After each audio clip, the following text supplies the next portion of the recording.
Stellar date 3243433/02.13.4168. Adjusted Gregorian. Location: ISS Intrepid. Region: interstellar space. Near Estrella de la Muerte. So you're just going to wake me up randomly? Joseph asked, unable to hide the annoyance in his voice. How often do you intend to do this? Perhaps a dozen times, given the length of our journey. For no more than a month at a time. A month? Alone on the ship? Joseph surprised himself with the strength of his own outburst.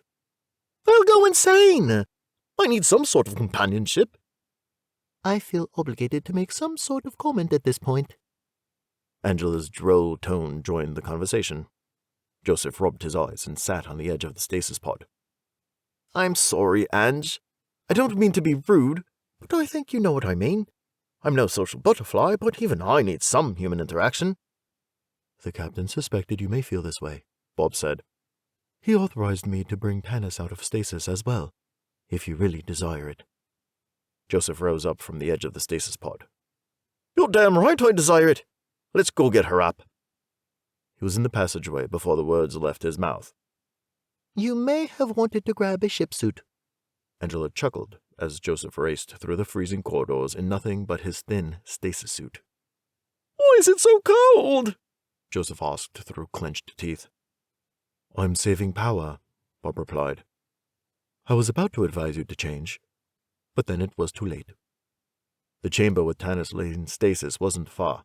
Critical personnel couldn't occupy the same chamber, but Joseph made certain she was as close as possible.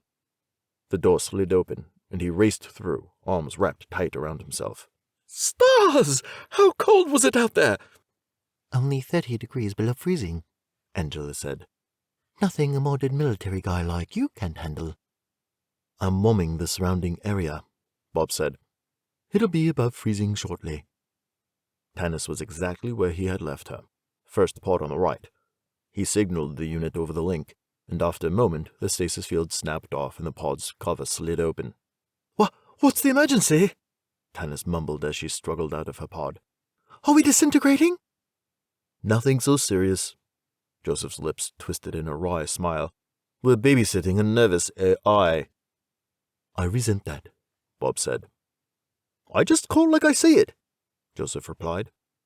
Tanis stood, and Joseph wrapped her in an embrace. It's nice to wake and see you, without some emergency. The embrace lasted only a second before Tanis pulled back. Holy crap! Tanis exclaimed.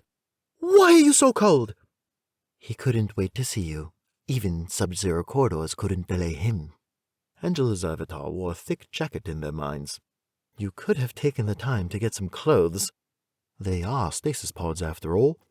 I wasn't going anywhere. Joseph felt himself flush. Sorry, I just got caught up in the moment.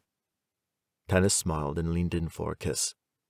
This is about all of ice-cold Joe I can handle right now.